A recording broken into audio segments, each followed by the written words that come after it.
حضرت موسیٰ کلیم اللہ علیہ السلام کے زمانے میں ایک شخص تھا جو مستجاب الدعوات تھا،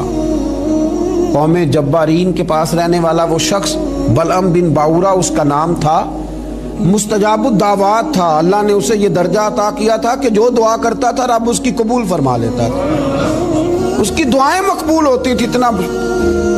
اللہ کریم نے اسے نوازا تھا۔ جب حضرت موسیٰ علیہ السلام بنی اسرائیل کو لے کر اس قوم کی طرف گئے نا جہاد کرنے کے لیے، تو بلعم بن باورا پہاڑ پر عبادت کرتا تھا۔ بہت سارے لوگ اس کی عقیدت مند تھے، بہت سارے لوگ اس سے محبت کرتے تھے، بہت ساری جگہوں پہ وہ چاہا جاتا تھا۔ جب اس کی طرف حضرت موسیٰ اس قوم کی طرف حملہ کرنے کے لیے جا رہے تھے،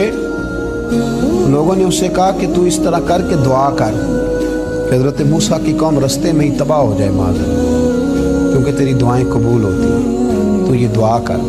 کہ رستے میں ہی وہ سب لوگ ختم ہو جائے۔ اس نے کہا کیا بیوقوفی کرتے ہو، اللہ کے نبی کے بارے میں دعا کر دوں، پیغمبر خدا کے بارے میں، حضرت موسیٰ کلیم کے بارے میں کیا بیوقوفی کرتے ہو؟ لوگوں نے مجبور کیا، اسے مجبور کیا، لیکن اس نے کہا نہیں میں نہیں یہ کام کرتا۔ لوگوں نے دلائل دیے، بالآخر کچھ لوگوں نے کہا کہ آپ استخارہ کر لیں، اگر تو آپ کی سمجھ میں یہ بات آئی تو آپ آگے لے جائیے گا، نہ آئی تو نہ لے جائیے گا۔ بلعم بن باورا نے استخارہ بھی کیا، استخارے میں بھی اسے حکم ہوا کہ تم نے بد دعا نہیں کرنی، تم نے حضرت موسیٰ کی قوم کے بارے میں دعائے ضرر نہیں کرنی۔ اب جب اس نے صاف ستھرا انکار کیا نا کہ بھئی میں دعا نہیں کروں گا اللہ کے پیغمبر کے بارے میں، نہ ان کی قوم کے بارے میں، تو لوگوں نے وہی حربہ استعمال کیا جو لوگ استعمال کرتے ہیں، ڈھیروں تحفے لے کے آ گئے، دولت لے کے آ گئے۔ اللہ تبارک و تعالیٰ جب دین کے نام پہ لوگوں کو عزت دیتا ہے تو پھر لوگ اس کو استعمال کر کے دنیا اکٹھی کرنی شروع کر دیں۔ بہت سارے جب تحائف ملے قائل کیے تو آمادہ ہو گیا، دولت جو سامنے آئی لالچ کر گیا۔ اس کو قرآن حکیم نے بیان کیا ہے، اس واقعے کی طرف قرآن پاک نے اشارہ فرمایا۔ بلعم بن باورا نے ہاتھ اٹھائے اور دعا کے لیے جب نکلا تو جس گھوڑے پہ سوار تھا، جس گدھے پہ سوار تھا، جب یہ جا رہا تھا نا پہاڑ پہ چڑھ کے میں بد دعا کروں گا حضرت موسیٰ کی قوم کے لیے، جب جا رہا تھا